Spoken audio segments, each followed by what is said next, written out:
오늘도 주님의 사랑과 은총이 함께 하시기를 간절히 소망합니다.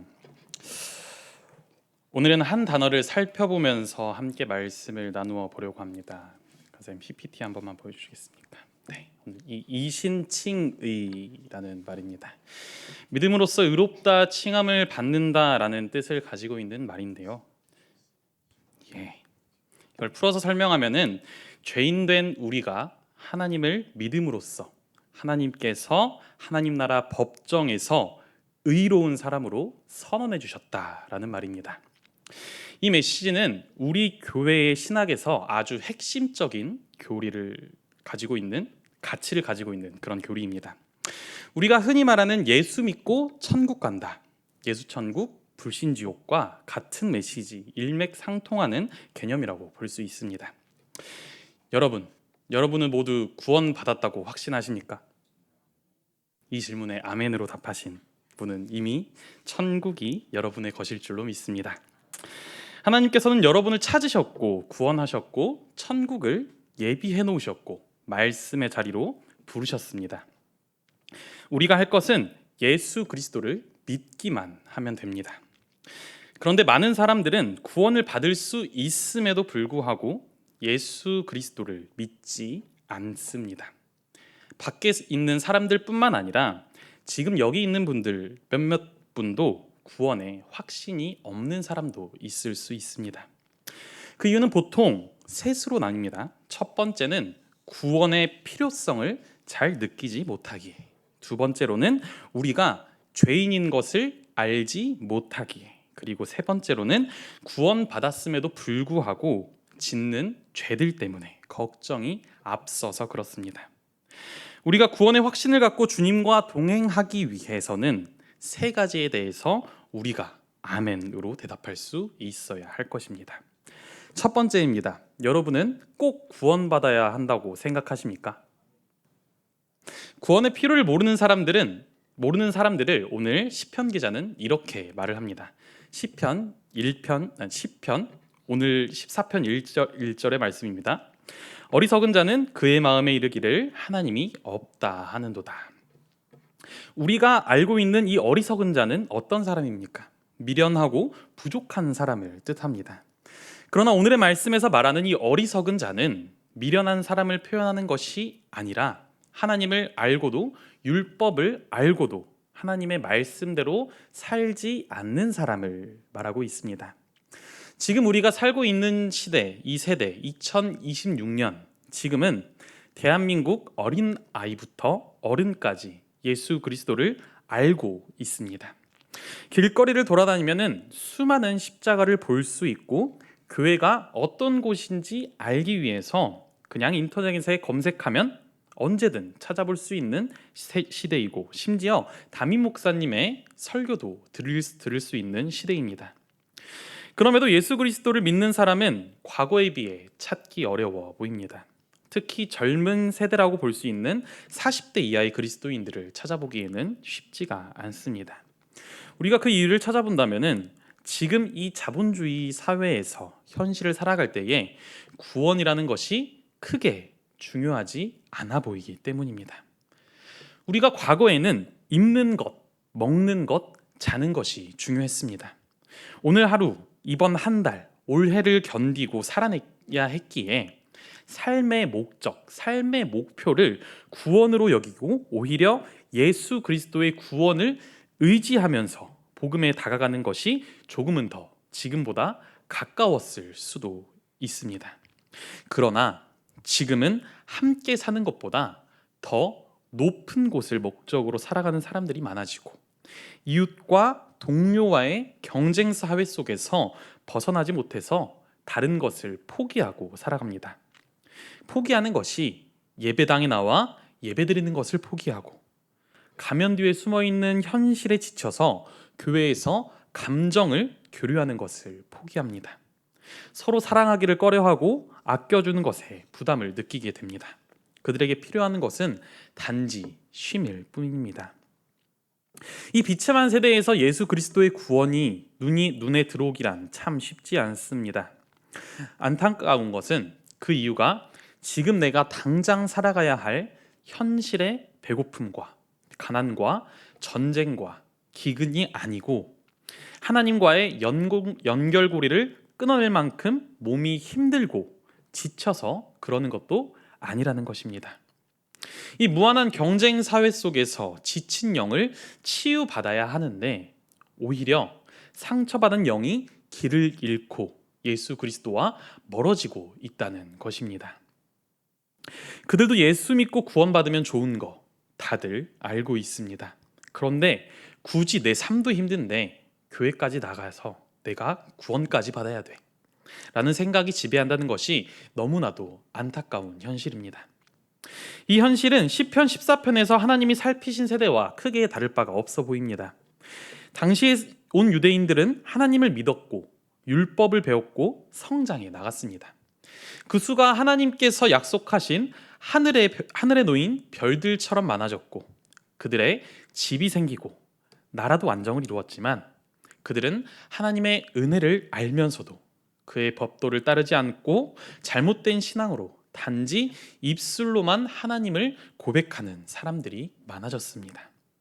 그들은 배가 부르고 곳간이 생기자 거기에 그곳을 채우기 위해서 돈을 따라가게 됩니다.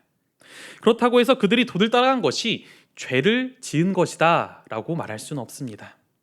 그러나 그들이 곳간을 채우기 위해서 행했던 모습에는 죄가 가득했다는 것입니다. 그들이 지은 죄는 율법은 알았으나 하나님의 진리, 참 뜻을 온전히 알지 못했다는 것입니다. 앞에 말씀드렸듯이 시편 기자는 이들을 어리석다라고 표현합니다. 그들이 범하고 있는 억압과 착취가 잘못된 것인 줄도 모르고 하나님을 두려워하지 않았던 모습이 그들을 악행으로 이끌었습니다. 이스라엘 백성들은 하나님을 알았고 구원받기를 나름 힘썼다고 착각했을지도 모릅니다. 그러나 하나님께서는 이들에게 이렇게 말씀하셨습니다. 죄악을 행하는 자는 다 무지한 자더냐. 그들이 밥 먹듯이 내 백성을 먹으면서 나 주를 부르지 않는구나. 아멘. 우리 또한 마찬가지입니다. 우리가 인생이 잘 풀리고 세상에 유혹에 자꾸 눈이 돌아가도 결코 하나님의 구원을 가벼이 여겨서는 안 됩니다. 반대로 인생이 너무 지치고 괴롭다고 해서 하나님의 구원을 포기해서도 결코 안 됩니다. 하나님은 우리를 구원하시고자 잃어버린 양을 찾는 주인처럼 주야로 우리를 찾아 나서고 계시기 때문입니다. 선생님 PPT 한번 보여주시겠습니까? 네. 누가복음 15장에는 잃어버린 양을 찾는 목자의 비유가 나옵니다. 그리고 또 똑같은 비유가 마태복음 18장에 나오는데 이 두 비유의 차이점이 있습니다.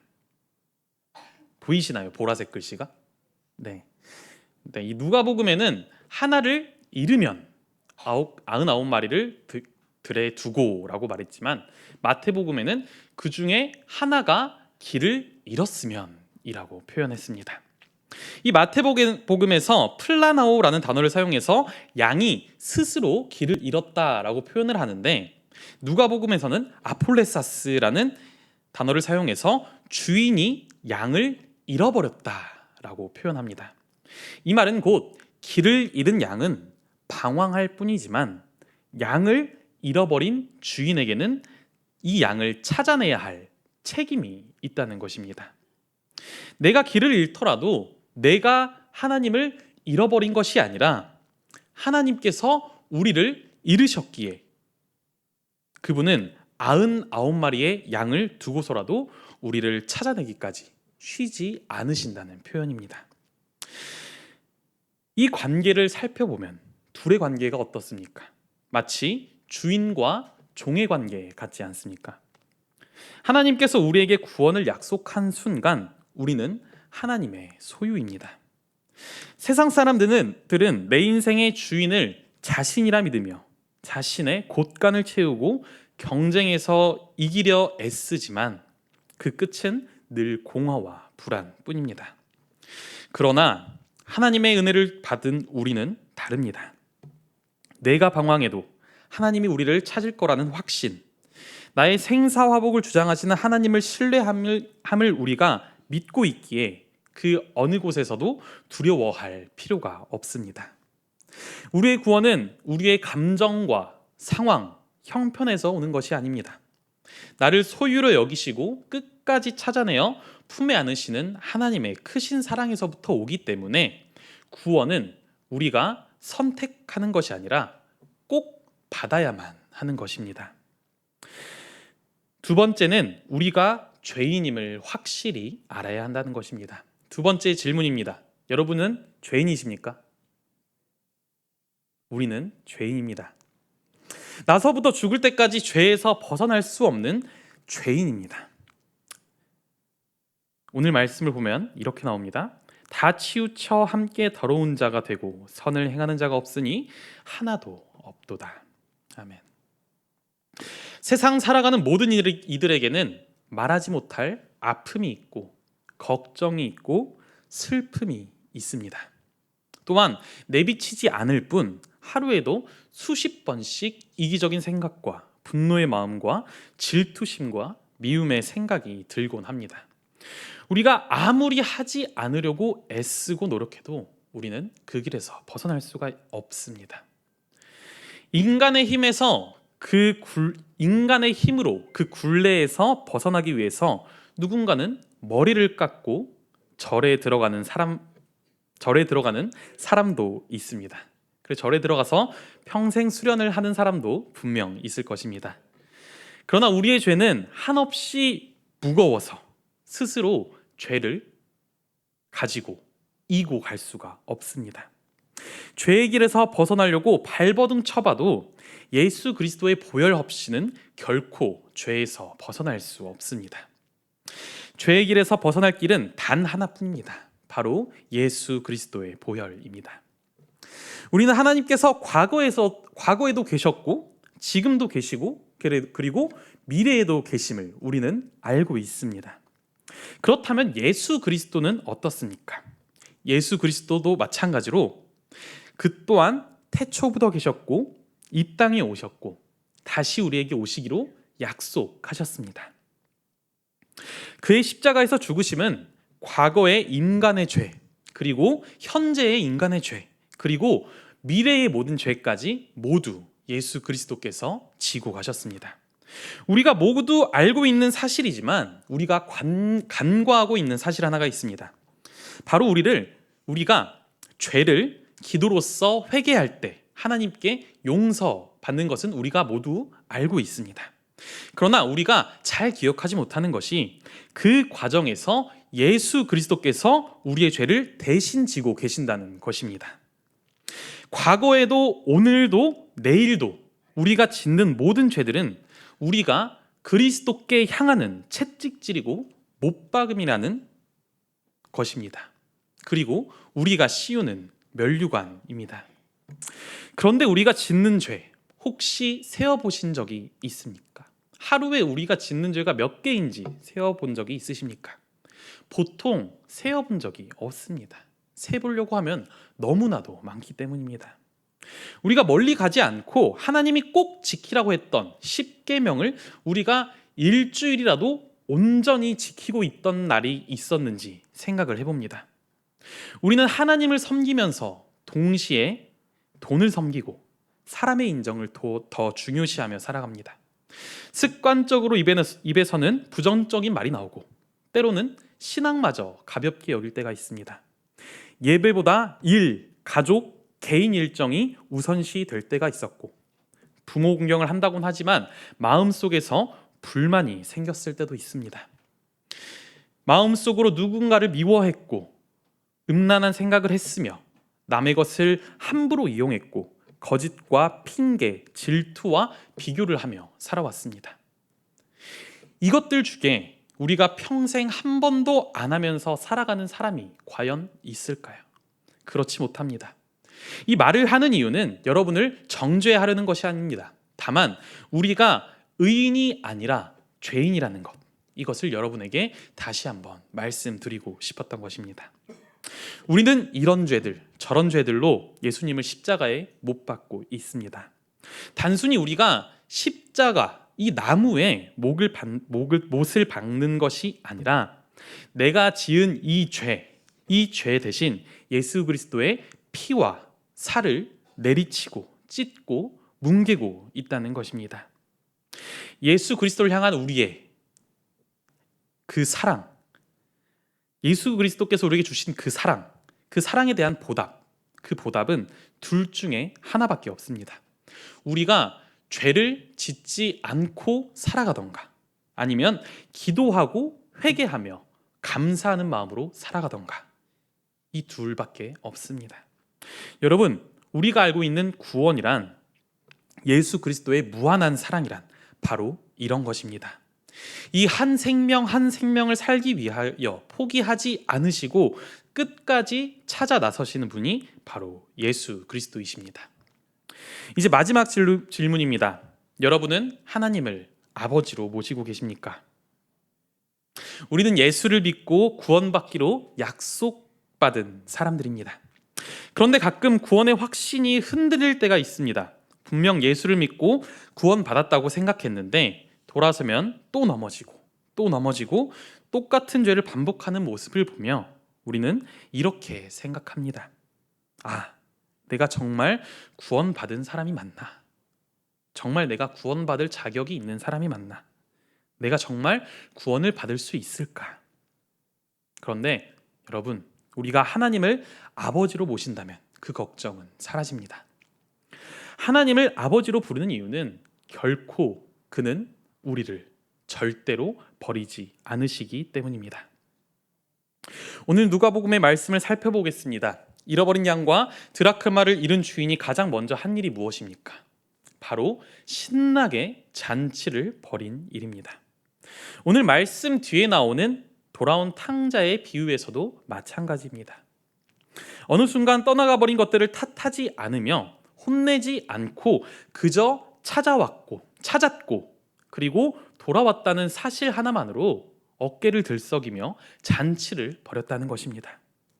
여러분, 우리가 길을 헤매도 괜찮습니다. 가끔은 지쳐도 괜찮습니다. 하나님은 그런 여러분을 끝까지 찾으실 것이고 여러분을 의롭게 여기실 것입니다. 오늘 설교 제목은 주님께서 오신 이유입니다. 특별히 예수님도 아니고 하나님도 아니고 아버지도 아니고 주님이라는 표현을 함께 나누고 싶었습니다. 우리 주님은 잘난 사람, 더 없어도 잘 사는 선한 사람, 상처 없이 온전한 사람을 위해서 우리에게 오신 게 아닙니다. 스스로 길을 잃었다는 것조차 모른 채 낙심하며 살아가는 우리를 위해 오셨고, 곳간을 채우기 위해서 영혼이 메말라가는 우리를 위해 오셨습니다.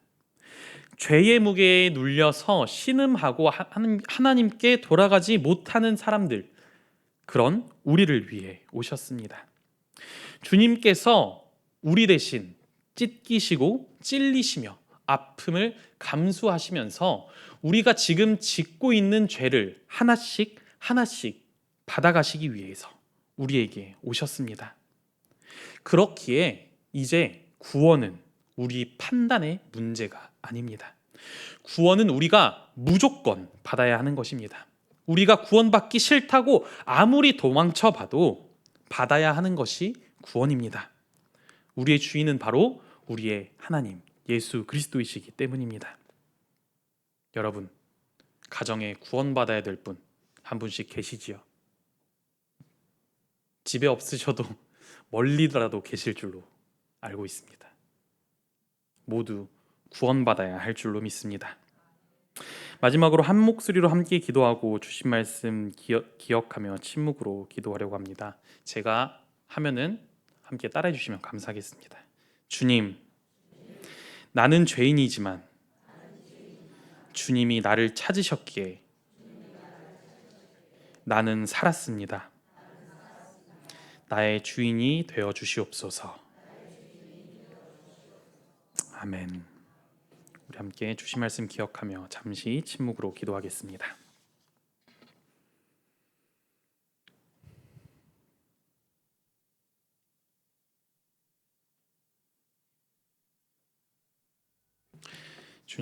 주님께서 우리에게 주신 그 거룩한 사명을 우리가 다시 한번 기억해 봅니다.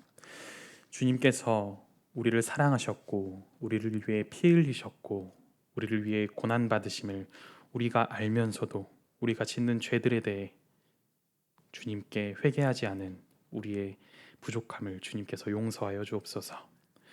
주님께서 우리를 사랑하시기에 우리가 살아갈 수 있습니다. 주님과 늘 동행하며 주님과 함께 하는 삶을 살아갈 수 있도록 주님 우리를 인도하여 주옵소서. 늘 우리와 함께 하시는 예수 그리스도의 이름으로 간절히 기도드립니다. 아멘.